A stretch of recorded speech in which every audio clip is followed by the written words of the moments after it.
So, this is Jan Jorgensen for the Lawn Chair Soirée, and I'm delighted to be here with you to introduce Maria Caltabiano and invite her to speak to us about her first book. Thank you, Jan. I'm really happy to be here and really happy that you invited me and looking forward to the soiree next Thursday. Um, yeah, it's wonderful. It's wonderful. And what you do for all writers is much appreciated. Oh, thank you. So, do you want to hold up your book so we can see it? Sure, here it is.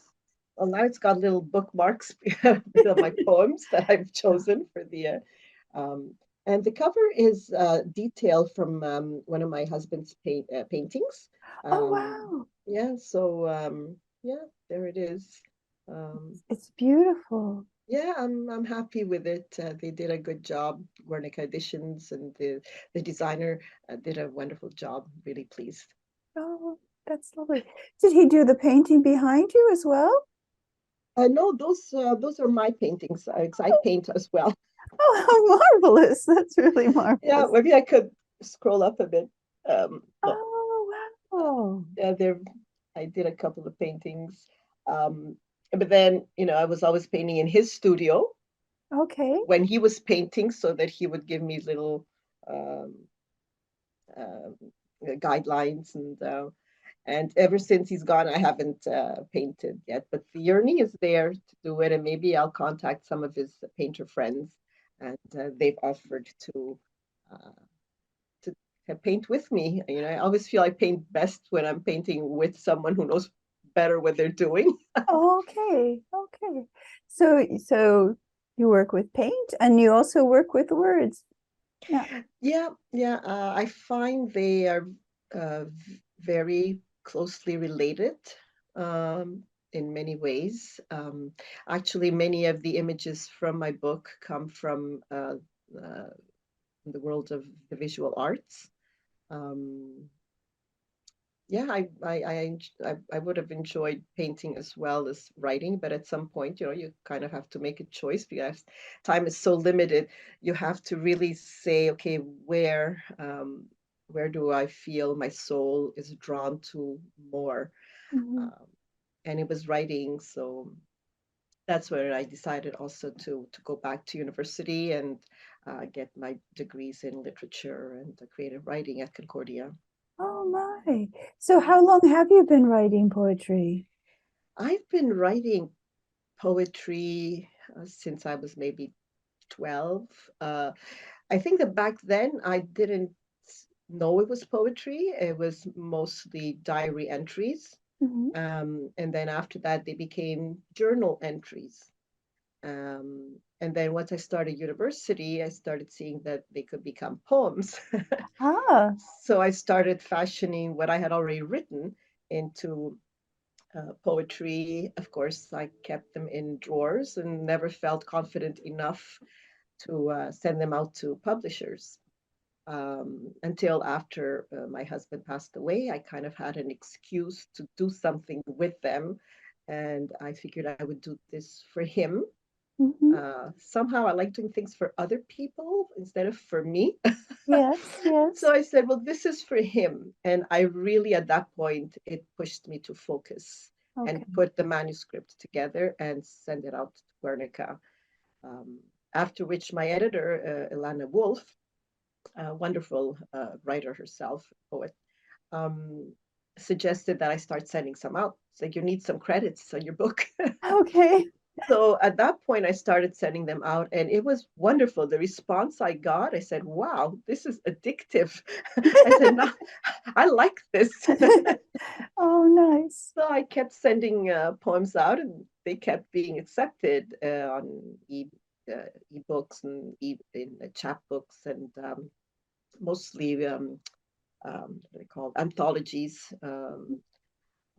Online magazines, poetry pause from the League of Canadian Poets, and yeah, it was very encouraging, and yeah, so here we are. That's great. Um, so is there someone you feel was a good mentor to you in the writing? Well, in my university days, I really, as a mentor, I would say my professor and very good friend now for the past 20 years Oh, is Professor Emeritus at Concordia, Henry Beisel. He's written many books and poetry and plays and essays. Um, he was the winner of the Ottawa Award in 2020, okay. Ottawa Book Award, and Uh, he's of course is on the uh, he wrote one of the blurbs on my book. oh, um, yeah, he was always there, and at first, he kept encouraging me to write and write and write. Of course, sometimes I didn't always listen because I was raising a family yeah. and going to university and working.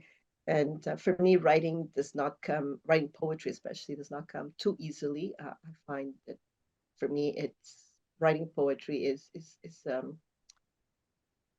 very demanding.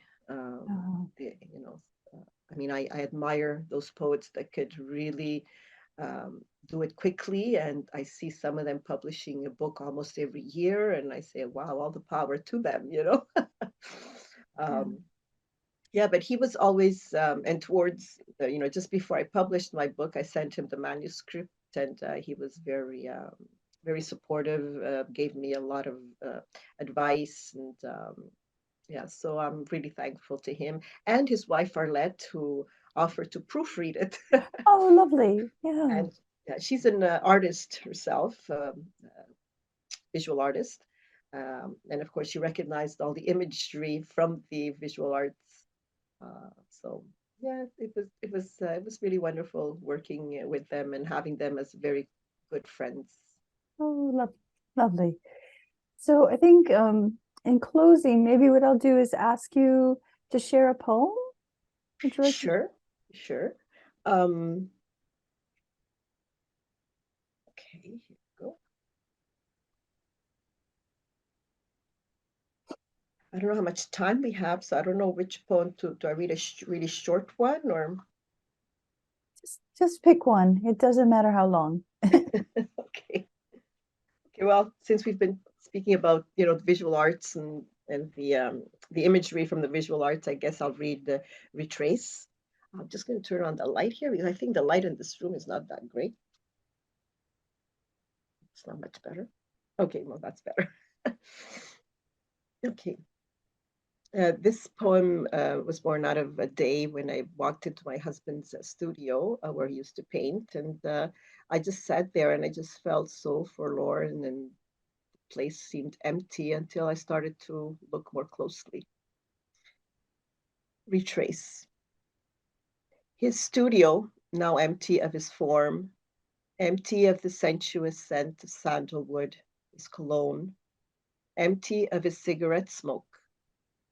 What lingers still is the smell of the turpentine he used to erase, efface, retrace the shades and strokes that missed the mark, the canvas's true stories.